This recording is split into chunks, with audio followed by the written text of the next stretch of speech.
Welcome to the Potential Success Show. My name is Fong, and today we have another great guest. I've had a very great opportunity of seeing this person speak live on stage in front of thousands of entrepreneurs and business CEOs, talking about knowing their numbers, talking about financial planning, budgeting, cash flow optimization, and of course, scaling their businesses.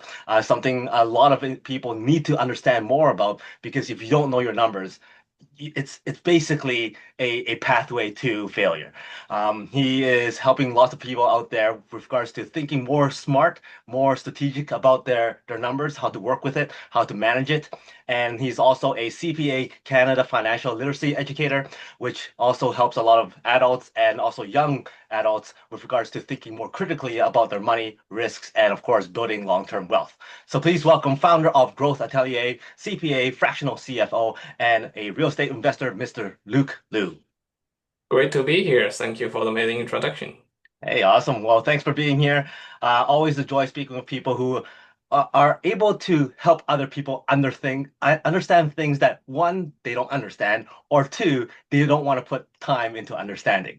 And when it comes to numbers, lots of people is like, I don't want to see it. I just see a whole bunch of fog and whatever, and I just pass it on to my accountant and let them deal with it. Thank you for being here, and thank you for sharing with us some stories, some tips about how to do that more appropriately. But before we get into those details, what got you to becoming a person who loves looking at numbers, loves helping other people work with numbers, and is able to really spread that message out there? Absolutely. My feeling is it's really start with a young age.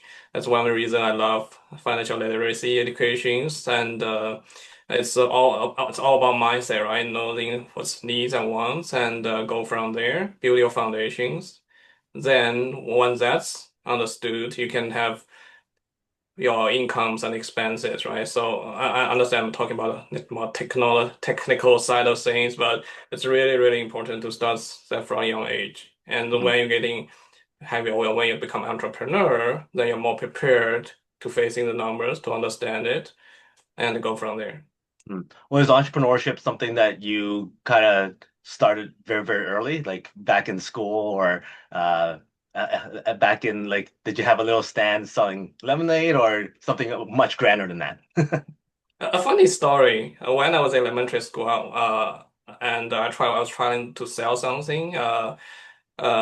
But the teacher didn't like it. He took the things away and took money away and told my parents. But I know that part of seeds grows in me and lead me until today. And I was in accounting firm initial of my careers and transition into industry, but then I'm fully going to entrepreneurship and embrace it and living it. Mm. I know you're also a real estate investor. How did you get into that? Was that something you've always wanted to do as well? I would say something happened by accident. To start with, then I loved it. I started with one condo, so it was 10 years ago. I started with one condo, then I did a refinancing strategy and able to refinance to a couple of properties and go from there. Yeah.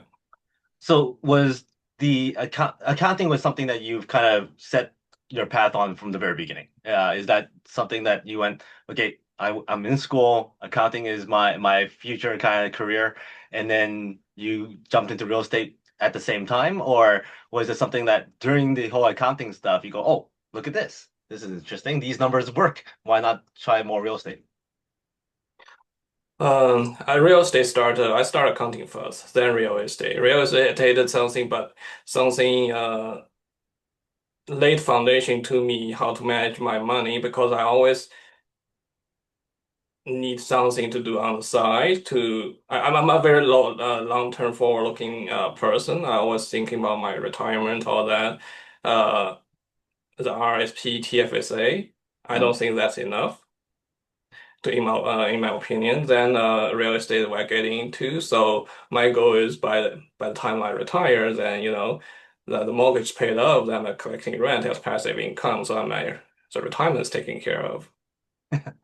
It's funny how you said that. I don't really think long term, but then you're already thinking about retirement. It's like I don't like thinking long-term investments, but I want to be able to retire and be financially free and all that great lifestyle as well. Now, when it comes to real estate, what was that first deal? Like, what was that condo that you got into, and what was so interesting about that deal that you go, you know what, this is my first one that I wanted to get into? Let's talk some numbers, right? So 10 years ago, Toronto market is still pretty cheap. That was back in 15, 16, and at that time, a condo probably at 500 per square feet, and it keep goes up, keep goes up. At the peak, it was 2022. It's 1,100. The first one I got has 1,100 dollar per square feet, so already doubled. So now it kind of comes down. Well, but still, I'm above water. I'm not concerned. Yeah. Now, was there any fear with that, or were you just strictly, here's the numbers, here are the facts, it's gonna work? Or were you still kind of apprehensive about writing that purchase offer and taking on the property and renting to tenants and all that kind of stuff? Well, it's in the beginning, it's slightly concerning because all the dealing with bad tenants because it takes a long time to get the bad tenants out, right? But so most important is really screening the tenants. That's single most important process doing this. Mhm. And after a year or two, I was get used to it. It's actually I loved it every year.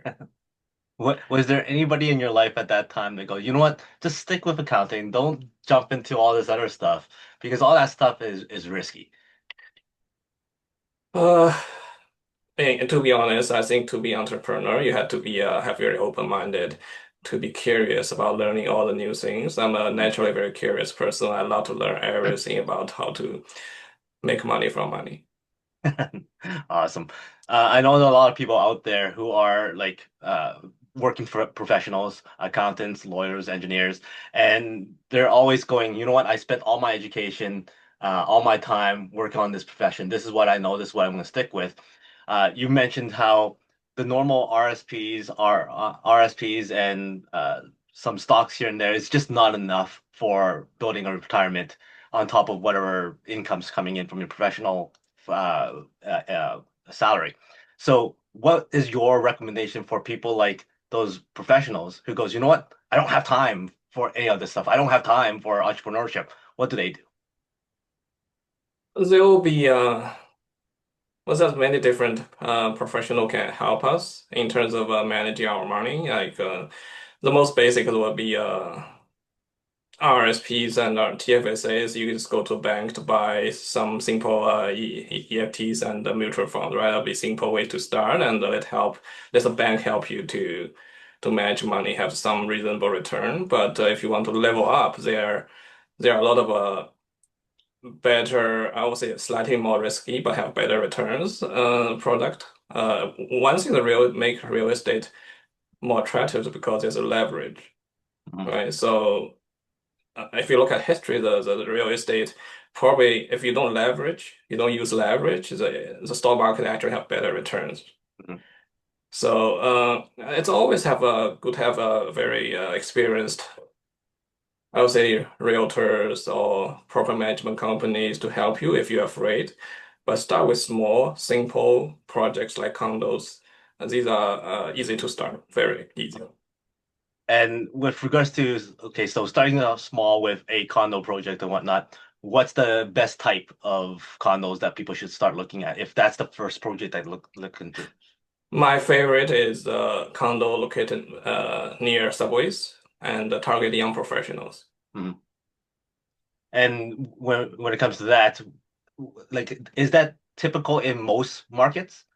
I know it's good in the Toronto market, but looking at other cities, other countries, have what's your experience with those?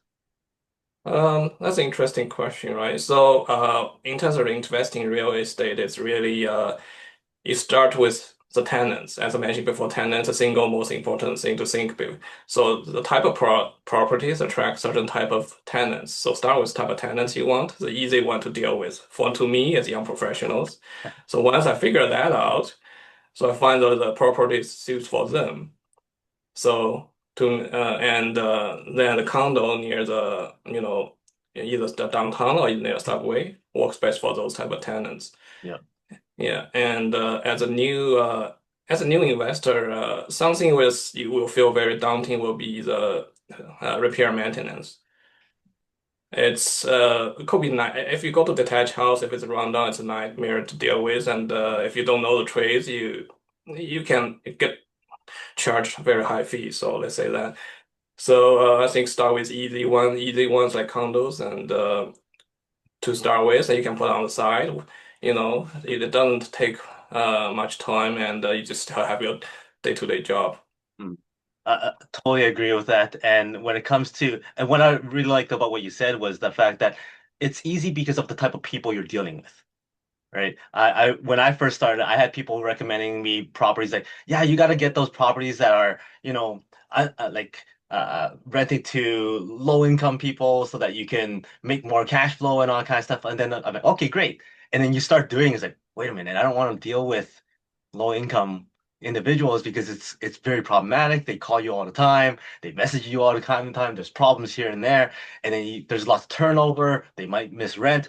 But then if you're targeting young professionals, then usually the income will come. Like the rent is usually income. They're usually more easy to talk with and deal with and kind of handle situations. And it's a little bit more less problematic.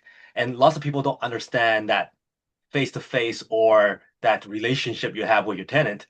And they just go and look at the money. They chase the money and they buy properties that just doesn't work out very well from a from a mental standpoint. Yeah, to deal with those more complicated projects, you will need a proper mentors, all right? So with people with experience, deal like 10, 20, 30 projects down, then you can follow their footsteps and then you can do those. Mm. Otherwise, it's very hard to start with that type of projects. When it comes to dealing with real estate, one skill set that I believe is very, very important is that communication aspect, the ability to connect with the tenant and find the right tenant and the talking and the relationship building. How did you build that skill set up, and how did you find it helping you for future deals and future projects? It's always listening to their needs. It's hard to tell because when I interview tenants, so how I work is I typically have my realtors put on the ads, but I go through every applications to see how they are, and I do my screening myself. So it's very important to build connection with the tenant and see what they actually need. For example, my one of my recent replacement tenants, they really because husband has some asthma, I think so he needs like super clean. So we need to replace all the caulking. There are certain things, the vent, all that it need to be all properly cleaned, all that. So well, I love those tenants a lot. They take care of the properties, but at the same time, we need to step up our games to make sure the condition is good, right? So it goes both ways. Exactly. When it comes to working with tenants for myself, I realized there's a few things I can do now that simplifies the process for me so that there's less work.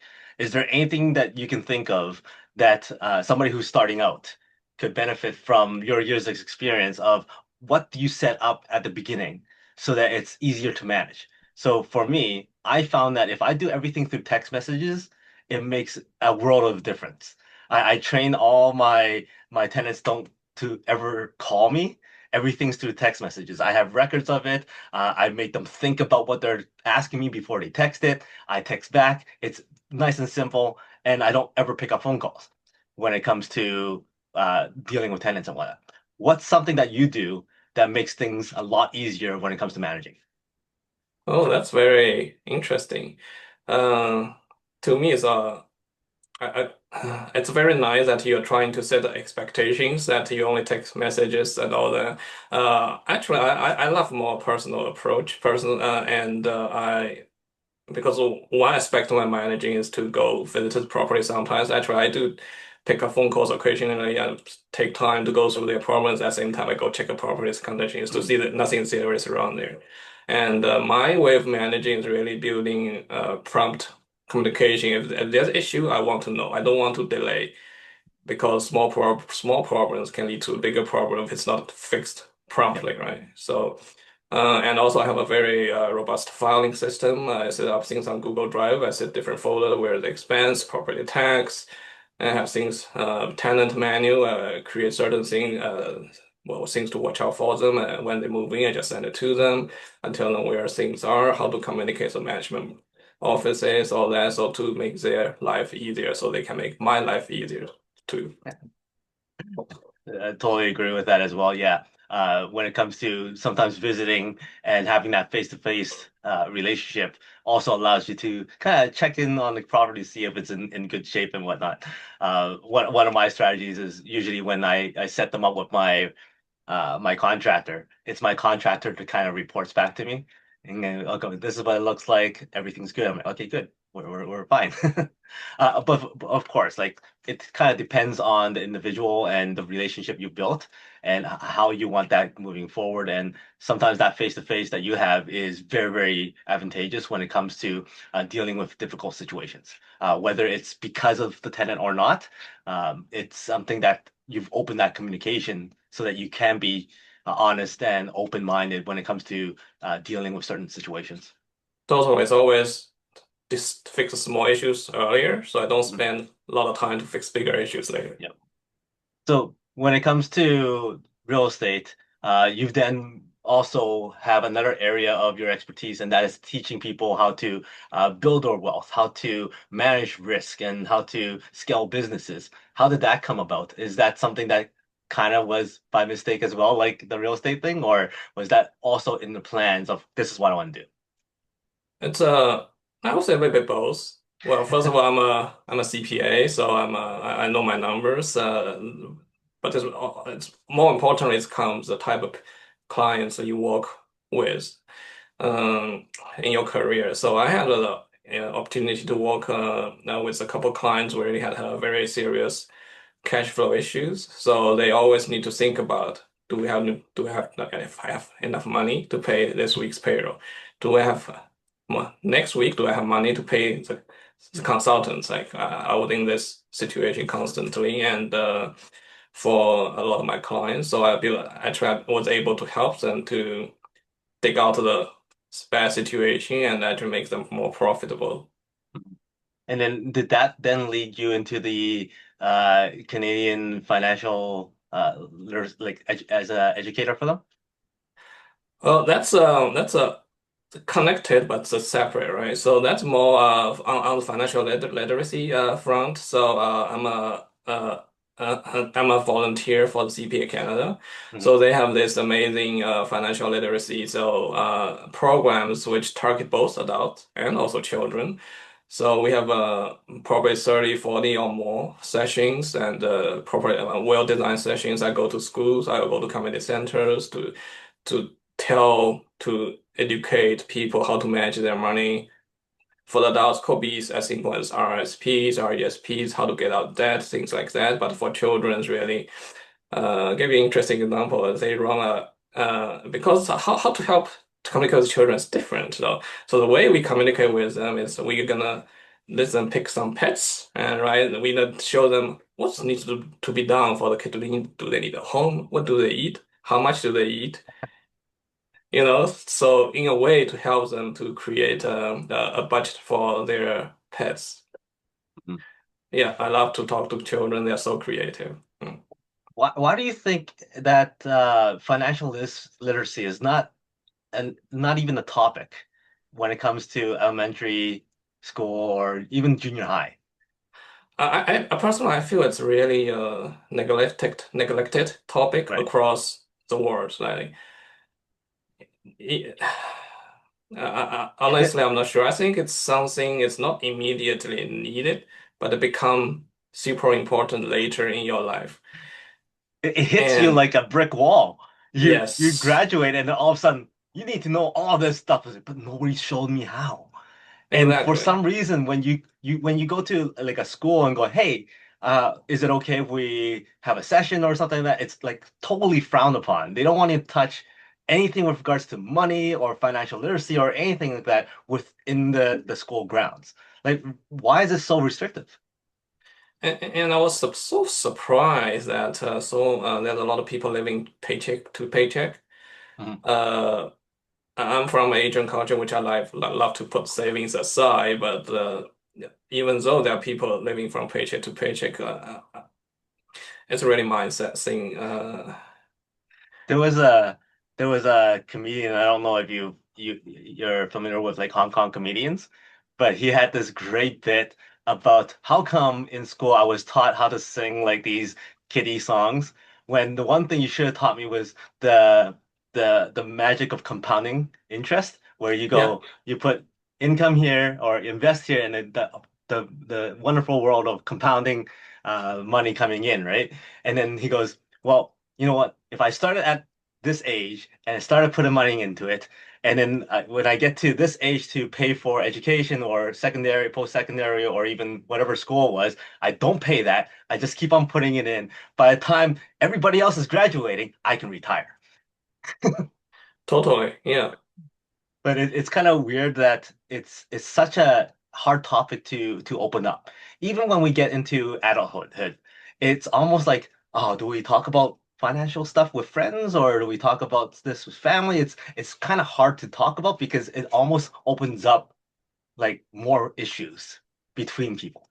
Why do you think talking about money is so hard between like individuals? I feel that within families, even like personal finances, sometimes it's private. You don't share in detail with your friends, even close friends, how financially you're doing. Then you are more relying on your parents.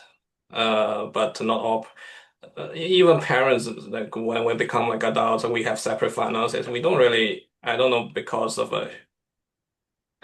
honestly, I'm not sure. I think people just don't feel comfortable talk this openly. Mhm. But then when they see the but when we have T4s and we start by filing taxes, but then you then people another opinion is like people focus on saving tax. Saving tax is okay. It's we save tax where we can, but another more importantly, we need to actually manage money to have a reasonable return. To me, that's as important, same important as saving taxes. It's funny because when you were saying that it's sometimes private when we're talking to even family members. For myself, I remember at a young age when we go to people's houses, my mom usually says, "Don't ask how much this house costs. We can't know that." I'm like, okay, I guess we can't talk about anything. You can find that online now. I know. Now I know. I'll just search online. Hey, your house costs this much. When it comes to helping businesses and entrepreneurs with their businesses and scaling their businesses, what are some of the things that they are missing, usually missing? Because you've worked with a lot of different businesses, lots of individuals. Are there some common things that you have found that are easy fixes that people can look into their companies right now and go, okay, I need to look at that.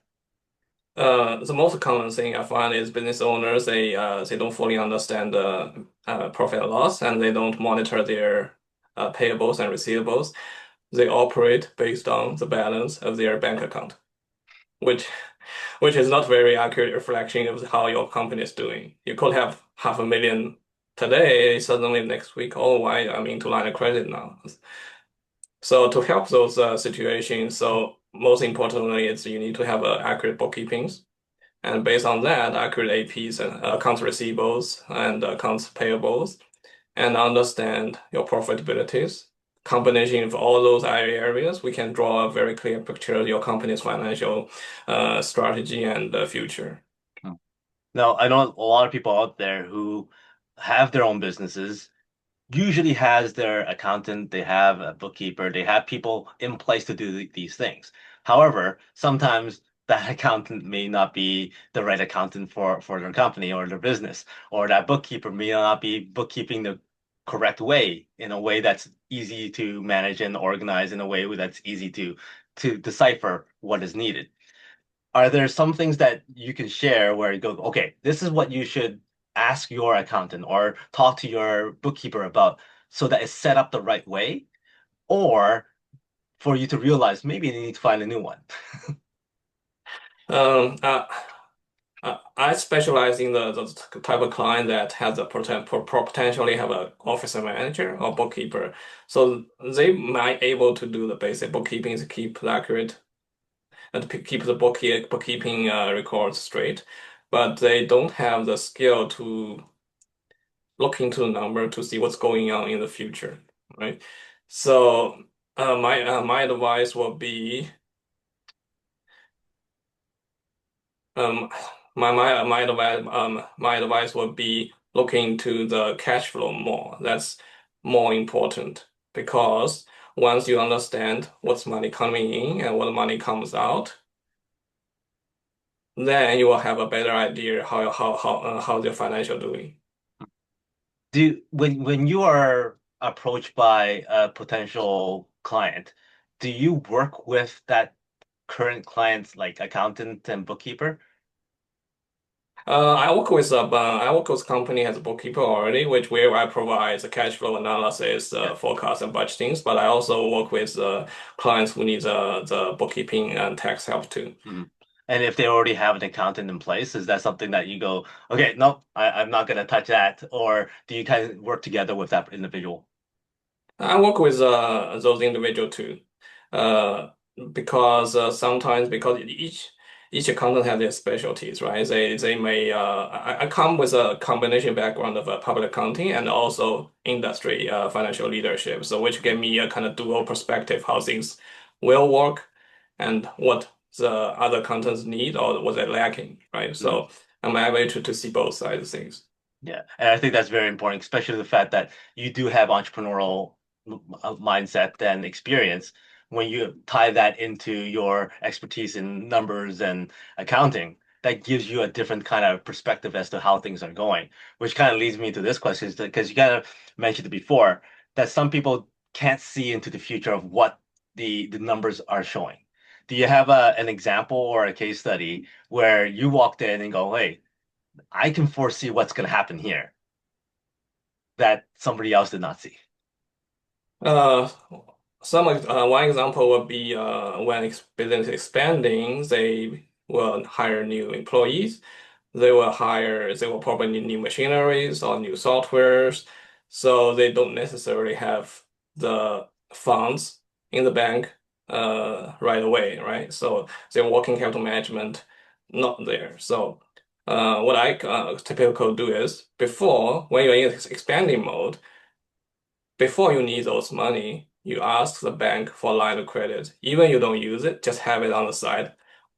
Actually, all my clients have line of credit, even they don't use it. I always recommend that. And when you need it, either you can use that line of credit to fund your expansion, or you can finance with your bank. Hmm. So always build good relationship with your bank too. Yeah. And that's something I also recommend a lot of young professionals or people just coming out of university. I mean, the first thing you should do is talk to your bank and get a line of credit and just start that off because you never know what your debt structure is later. You don't know what your credit structure is later. If you start buying properties, you may or may not qualify for such a big line of credit. So when your credit's clean, you may be able to get something better, like currently when you're starting out. So something I highly recommend people do is get that line of credit because you never know when you need it as well. I totally agree. Yeah. So sometimes a bank, credit card too, even you don't want to use it, just have them. And when they offer you the credit increase, take it. Yeah. But spend carefully and responsibly. I'm starting to find a very I don't know if it's a bad habit, but anyway, my daughter, she's 5. Every time I go and pay for something, she wants to be the person who grabs my card and go doot because she thinks that's fun. Right? And she just go, and one day I'm like, I had cash in my, like spare coins in my car. And she goes, what's this for? I'm like, well, just if I need to pay cash. She goes, why would you ever need cash? Just take that card and go, doot. I'm like, well, that's not exactly how that works, but okay. I totally agree that the modern way of spending is people don't always look f because it's not we used to have paper bills like and less credit cards now like payment system is so easy. You have app on the phone, you have credit cards, you just tap it. It's so easy to lose track. And it's so easy to do. Everything's like one click or not even click, just wave your hand and all of a sudden you're debited. Exactly. It's very, very important to monitor your credit card balance and pay it up and affects your credit rating, personal credit rating. Mhm. Now, when it comes to financial literacy, kind of going back there, uh, at at what age should parents start getting kids involved with learning money? Yesterday. At CPA Canada, we design financial literacy sessions start with grade 3 and 4, Oh wow, grade three all and the four. way That is until adulthood.